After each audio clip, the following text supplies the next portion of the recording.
to have this kind of business because for what I learned, pagdating sa real estate, wala kang talo and at the end, you own the property.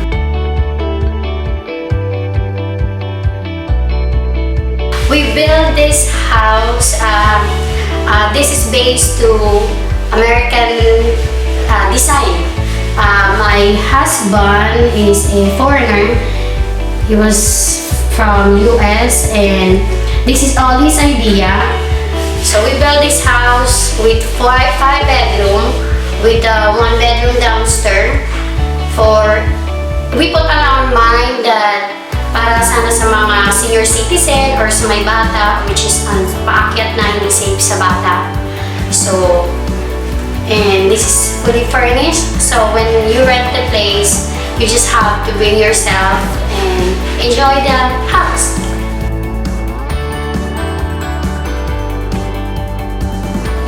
On the location, sa subdivision po, it's guarded. May nagpapatrol po ng mga guard every night. And we don't have or never encounter the issue about sa mga akibahay. Wala pa pong naging issue ganun dito. So, it's pretty much good.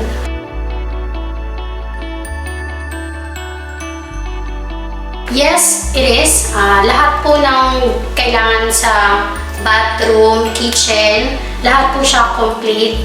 And sa kitchen po, I have complementaries when you check in. I have coffee, bread, egg, and ice cream for kids. Ako lang, only me. So when you inquire, I'm the one personally answer your question.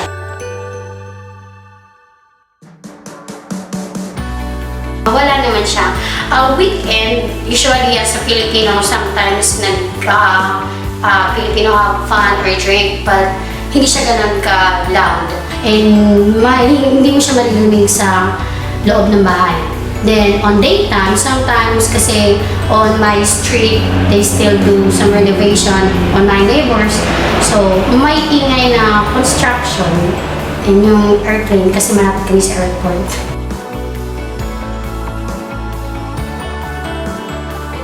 We are near in Clark, which is have a lot of hotel, big hotel, good restaurant, and we are also near at the Korean town, which is a lot of Korean food, Korean mart, everything like Korean, they all complete. And dito din, kasi itong Deca Clark, para na siyang mini city na lahat ng kailangan mo, like everyday needs, nandito na din siya. And we are near also to a private resort called Palo Verde. They were nice and cozy place for the family to out and have fun, swim. And most of my guests here, they book this house, the American style townhouse, when they go to Aqua Planet.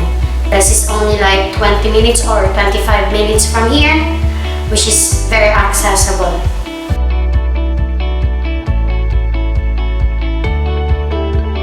Due to this pandemic, so we learn because the Airbnb provides you the protocol of the cleaning and everything, so you have to follow the guidelines. So what I did, just me, I decided it myself, if I have a booking now and they have to check out the next day, then after that day, I'm not gonna accept the booking. Just leave that day to disinfect the whole house, change all the bed sheet. Because for everybody's information, I own a laundry, so I can change the bed sheet every time. I don't reuse it.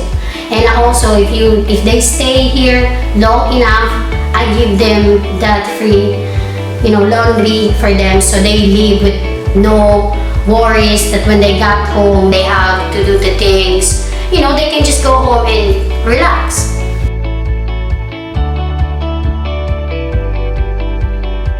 First, to book to the Airbnb, you have to have an Airbnb account. You have to download the apps and sign into it. And pag meron ka ng account nun, doon siya, dun siya mag-aano kasi ilalagay mo yung kung ilang guest, kung saan located. So pag nilagay mo kung saan ka, which is Angeles, and you have to put the barangay or city like that, doon lalabas yung Deca Clark. Pag lumabas siya, ilalagay mo kung ilang person kayo.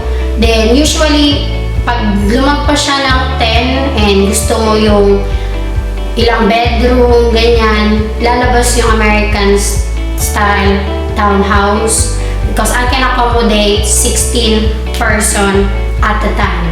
I will leave the link below of the Airbnb so you can book direct to my unit.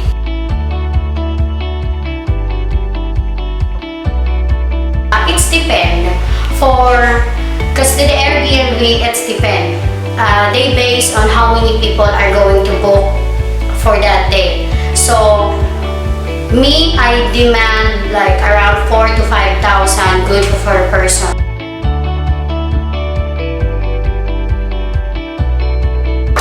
Hi everyone!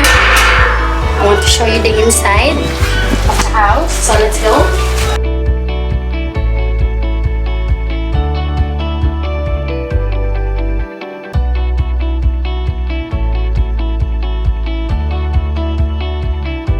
This is the living room.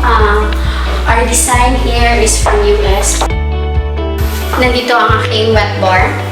Mini bar, shower, wet bar. So, kung halimbawa, in the middle of the night, you want to drink and, you know, mahirap nang lumabas kasi gabi na. You can get it in here. And we have the price list here. So, this is the first bedroom downstairs. 3 person will fit in here.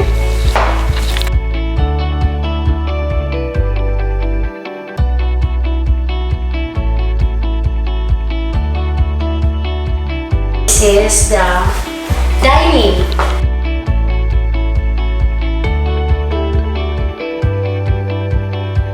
Available lahat ng plato, pinggan, and it's good for 16 person. And kitchen.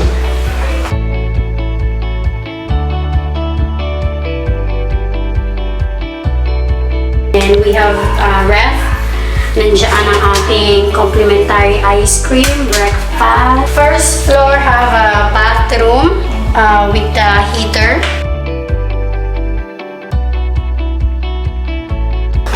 So now we're going to the second floor.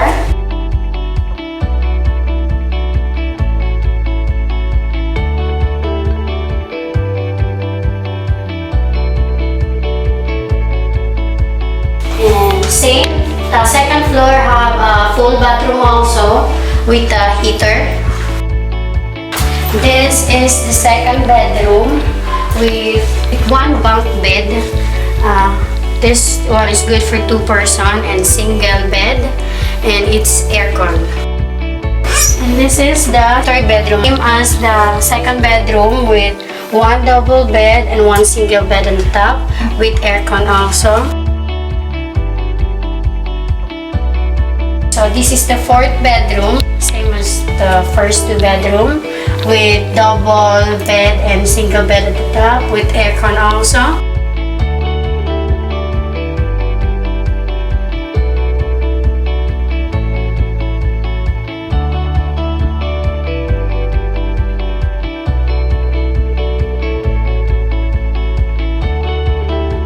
Last but not the least, this is the 5th bedroom, which is 2 single bed only, and this one don't have an aircon, but we have an air cooler for this room.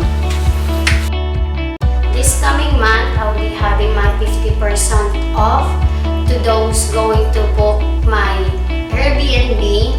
Ang kailangan nyo lang pong gawin is share and like this video, and you have to send me the screenshot proof na na-like and na-share mo na yung video